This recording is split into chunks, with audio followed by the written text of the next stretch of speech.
Chessmen of Mars by Edgar Rice Burroughs, Chapter 7, A Repellent Sight. The cruiser Vanator careened through the tempest. That she had not been dashed to the ground or twisted by the force of the elements into tangled wreckage was due entirely to the caprice of nature. For all the duration of the storm she rode, a helpless derelict upon those storm-tossed waves of wind. But for all the dangers and vicissitudes they underwent, she and her crew might have borne charmed lives up to within an hour of the abating of the hurricane. It was then that the catastrophe occurred. A catastrophe, indeed, to the crew of the Vanator and the kingdom of Gathol. The men had been without food or drink since leaving Helium, and they'd been hurled about and buffeted in their lashings until all were worn to exhaustion. There was a brief lull in the storm, during which one of the crew attempted to reach his quarters after releasing the lashings which had held him to the precarious safety of the deck. The act in itself was a direct violation of orders, and in the eyes of the other members of the crew, the effect, which came with startling suddenness, took the form of a swift and terrible retribution. Scarce had the man released the safety snaps ere a swift arm of the storm monster encircled the ship, rolling it over and over, with the result that the foolhardy warrior went overboard at the first turn. Unloosed from their lashing by the constant turning and twisting of the ship and the force of the wind, the boarding and landing tackle had been trailing beneath the keel, a tangled mass of cordage and leather. Upon these occasions that the Vanator rolled completely over, these things would be wrapped about her until another revolution in the opposite direction, or the wind itself, carried them once again clear of the deck to trail whipping in the storm beneath the hurtling ship. Into this fell the body of the warrior, and as a drowning man clutches at a straw, so the fellow clutched at the tangled cordage that caught him and arrested his fall. With the strength of desperation he clung to the cordage, seeking frantically to entangle his legs and body in it. With each jerk of the ship his handholds were all but torn loose, and though he knew that eventually they would be, and that he must be dashed to the ground beneath, yet he fought with the madness that is born of hopelessness for the pitiful seconds which but prolonged his agony. It was upon this sight, then, that Gahan of Gathol looked over the edge of the careening deck of the Vanator as he sought to learn the fate of his warrior. Lashed to the gunwale close at hand, a single landing leather that had not fouled the tangled mass beneath whipped free from the ship's side, the hook snapping at its outer end. The Jed of Gathol grasped the situation in a single glance. Below him one of his people looked into the eyes of death. To the Jed's hand lay the means for succor. There was no instant's hesitation. Casting off his deck lashings, he seized the landing leather and slipped over the ship's side. Swinging like a bob upon the mad pendulum, he swung far out and back again, turning and twisting 3,000 feet above the surface of Barsoom, and then at last the thing he had hoped for occurred. He was carried within reach of the cordage where the warrior still clung, though with rapidly diminishing strength. Catching one leg in a loop of the tangled strands, Gahan pulled himself close enough to seize another quite near to the fellow. Clinging precariously to this new hold, the Jed slowly drew in the landing leather, down which he had clambered until he could grasp the hook at its end. This he fastened to a ring in the warrior's harness just before the man's weakened fingers slipped from their hold upon the cordage. Temporarily, at least, he had saved the life of his subject, and now he turned his attention toward ensuring his own safety. Inextricably entangled in the mess to which he was clinging were numerous other landing hooks, such as those he had attached to the warrior's harness, and with one of these he sought to secure himself until the storm should abate sufficiently to permit him to climb to the deck. But even as he reached for one that swung near him, the ship was caught in a renewed burst of the storm's fury. The thrashing cordage whipped and snapped, the lunging of the great craft, and one of the heavy metal hooks, lashing through the air, struck the Jed of Gathol fair between the eyes. Momentarily stunned, Gahan's fingers slipped from their hold upon the cordage, and the man shot downward through the thin air of dying Mars toward the ground 3,000 feet beneath, while upon the deck of the rolling Vanator his faithful warriors clung to their lashings, all unconscious of the fate of their beloved leader. Nor was it until more than an hour later, after the storm had materially subsided, that they had realized he was lost, or knew the self-sacrificing heroism of the act that had sealed his doom. The Vanator now rested upon an even keel, as she was carried along by a strong though steady wind. The warriors had cast off their deck lashings, and the officers were taking account of losses and damage, when a weak cry was heard from oversides, attracting their attention to the man hanging in the cordage beneath the keel. Strong arms hoisted him to the deck, and then it was that the crew of the Vanator learned of the heroism of their Jed, and his end. How far they had traveled since his loss they could only vaguely guess, nor could they return in search of him in the disabled condition of the ship. It was a saddened company that drifted on through the air toward whatever destination fate was to choose for them. And Gahan, Jed of Gathol, what of him? Plummet-like, he fell for 1,000 feet, and then the storm seized him in its giant clutch and bore him far aloft again. As a bit of paper borne upon a gale, he was tossed about in mid-air, the sport and plaything of the wind. Over and over it turned to him, and upward and downward it carried him, but after each new sally of the element he was brought nearer to the ground. The freaks of cyclonic storms are the rules of cyclonic storms, since such storms are in themselves freaks. They uproot and demolish giant trees, and in the same gust they transport frail infants for miles and deposit them unharmed in their wake. And so it was with Gahan of Gathol. Expecting momentarily to be dashed to destruction, he presently found himself deposited gently upon the soft ochre moss of a dead sea bottom, bodily no worse off for his harrowing adventure than in the possession of a slight swelling upon his forehead where the metal hook had struck him. Scarcely able to believe that fate had dealt thus gently with him, the Jed arose slowly, as though more than half convinced that he should discover crushed and splintered bones that would not support his weight. But he was intact. He looked about him in a vain effort at orientation. The air was filled with flying dust and debris. The sun was obliterated. His vision was confined to a radius of a few hundred yards of ochre moss and dust-filled air. 500 yards away in any direction there might have arisen the walls of a great city, and he had not known it. It was useless to move from where he was until the air cleared, since he could not know in what direction he was moving, and so he stretched himself upon the moss and waited, pondering the fate of his warriors and his ship, but giving little thought to his own precarious situation. Lashed to the harness were his swords, his pistols, and a dagger, and in his pocket pouch a small quantity of the concentrated rations that form a part of the equipment of the fighting men of Barsoom. These things, together with trained muscles, high courage, and an undaunted spirit, sufficed him for whatever misadventures might lie between him and Gathol, which lay in what direction he knew not, nor at what distance. The wind was falling rapidly, and with it the dust that obscured the landscape. That the storm was over, he was convinced, but he chafed at the inactivity the low visibility put upon him, nor did conditions better materially before night fell, so that he was forced to await the new day at the very spot at which the tempest had deposited him. Without his sleeping silks and furs, he spent far from comfortable night, and it was with feelings of unmixed relief that he saw the sudden dawn burst upon him. The air was now clear, and in the light of the new day he saw an undulating plain stretching in all directions about him, while to the northwest there were barely discernible the outlines of low hills.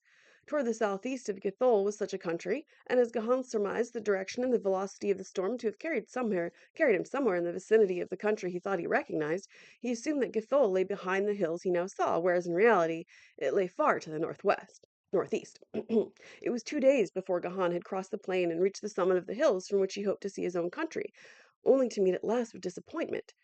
Before him stretched another plain of even greater proportions than that he had just crossed, and beyond this other hills. In one material respect, this plain differed from that behind him, in that it was dotted with occasional isolated hills. Convinced, however, that Gathol lay somewhere in the direction of his search, he descended into the valley and bent his steps toward the northwest. For weeks, Gahan of Gathol crossed valleys and hills in search of some familiar landmark that might point his way toward his native land, but the summit of each succeeding ridge revealed but another unfamiliar view. He saw few animals and no men, until finally he came to the belief that he'd fallen upon that fabled area of ancient Barsoom, which lay under the curse of her olden gods, the once rich and fertile country whose people in their pride and arrogance had denied the deities, and whose punishment had been extermination. And then one day he scaled low hills and looked into an inhabited valley, a valley of trees and cultivated fields and plots of ground enclosed by stone walls, surrounding strange towers. He saw people working in the fields, but he did not rush down to greet them. First he must know more of them, and whether they might be assumed to be friends or enemies. Hidden by concealing shrubbery, he crawled to a vantage point upon a hill that projected farther into the valley, and here he lay upon his belly watching the workers closest to him. They were still quite a distance from him, and he could not be quite sure of them, but there was something verging upon the unnatural about them. Their heads seemed out of proportion to their bodies. Too large. For a long time he lay watching them, and ever more forcibly it was borne in upon his consciousness that they were not as he, and that it would be rash to trust himself among them. Presently he saw a couple appear from the nearest enclosure, and slowly approach those who were working nearest to the hill where he lay in hiding. Immediately he was aware that one of these differed from all the others. Even at the greater distance he noted that the head was smaller, and as they approached he was confident that the harness of one of them was not as the harness of its companion, or of that of any of those who tilled the fields. The two stopped often, apparently in argument, as though one would proceed in the direction that they were going while the other demurred. But each time the smaller one reluctant consent from the other, and so they came closer and closer to the last line of workers, toiling between the enclosure from which they'd come and the hill where Gahan of Gathol lay watching. And then suddenly the smaller figure struck its companion full in the face. Gahan, horrified, saw the latter's head topple from its body, saw the body stagger and fall to the ground. The man half rose from his concealment, the better to view the happenings in the valley below. The creature that had felled its companion was dashing madly in the direction of the hill upon which he was hidden. It dodged one of the workers that sought to seize it. Gahan hoped it would gain its liberty, why he did not know, other than at close range it had every appearance of being a creature of his own race. Then he saw it stumble and go down, and instantly its pursuers were upon it. Then it was that Gahan's eyes chanced to return to the figure of the creature the fugitive had felled. What horror was this that he was witnessing? Or were his eyes playing some ghastly joke upon him? No, impossible though it was true. The head was moving slowly to the fallen body. It placed itself upon the shoulders. The body rose, and the creature, seemingly as good as new, ran quickly to where its fellows were dragging the hapless captive to its feet. The watcher saw its creature take the prisoner by the arm and lead it back to the enclosure, and even across the distance that separated them from him he could note dejection and utter hopelessness in the bearing of the prisoner, and, too, he was half convinced that it was a woman, perhaps a red Martian of his own race.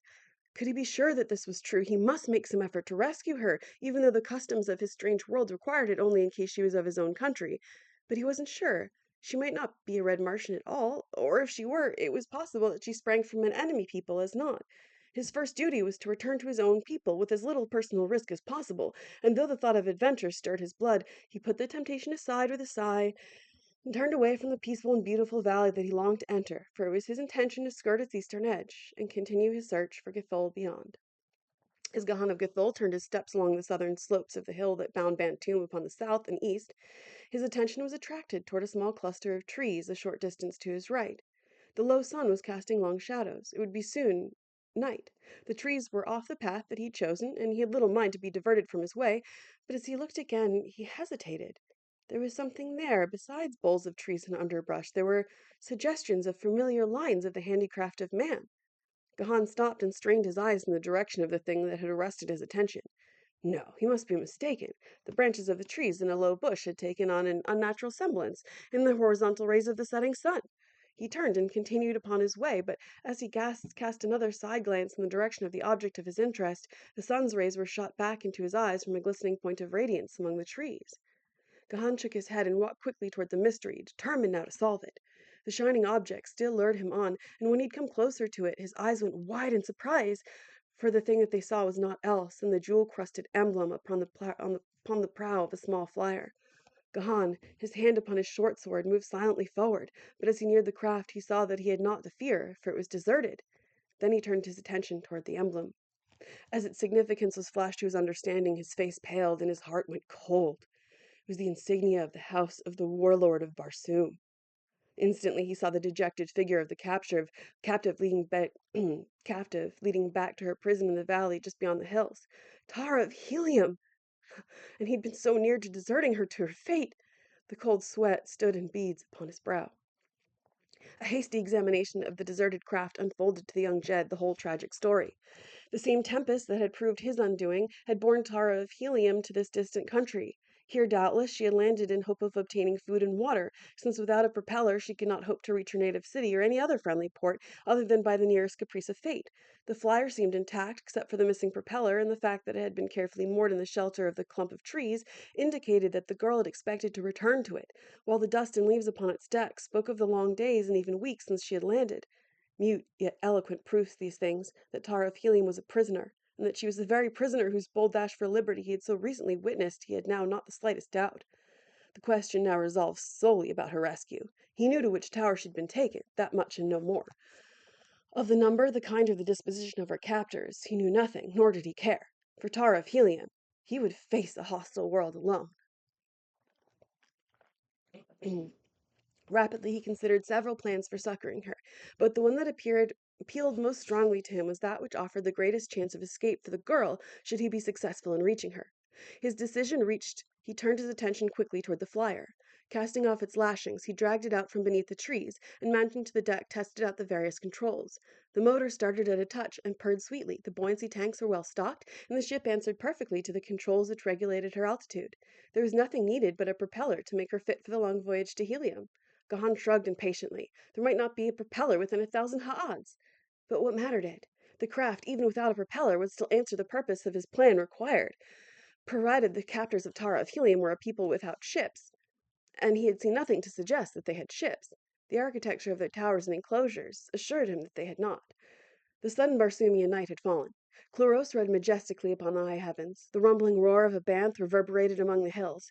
Gahan of Gathol let the ship rise a few feet from the ground. Then, seizing a bow rope, he dropped over the side. To tow the little craft was now a thing of ease, and as Gahan moved rapidly toward the brow of the hill above Bantoom, the flyer floated behind him as lightly as a swan upon a quiet lake. Now upon the hill, toward the tower, dimly visible in the moonlight, the Gatholian turned his steps. Closer behind him sounded the roar of the hunting banth. He wondered if the beast sought him or was following some other spoor. He could not be delayed now by any hungry beast of prey, for what might that very instant be befalling Tara of Helium he could not guess, and so he hastened his steps. But closer and closer came the horrid screams of the great carnivore, and now he heard the swift fall of padded feet upon the hillside behind him. He glanced back just in time to see the beast break into a rapid charge. His hand leaped to the hilt of his longsword, but he did not draw, for in the same instant he saw the futility of armed resistance, since behind the first banth came a herd of at least a dozen others. There was but a single alternative to a futile stand, and that he grasped in the instant he saw the overwhelming number of his antagonists. Springing lightly from the ground, he swarmed up the rope toward the bow of the flyer. His weight drew the craft slightly lower, and at the very instant the man drew himself to the deck at the bow of the vessel, the leading banth sprang for the stern. Gahan leaped to his feet and rushed toward the great beast in hope of dislodging it before it had succeeded in clambering aboard. At the same instant he saw that others of the banths were racing toward them with the quite evident intention of following their leader to the ship's deck. Should they reach it in any numbers, he would be lost. There was but a single hope.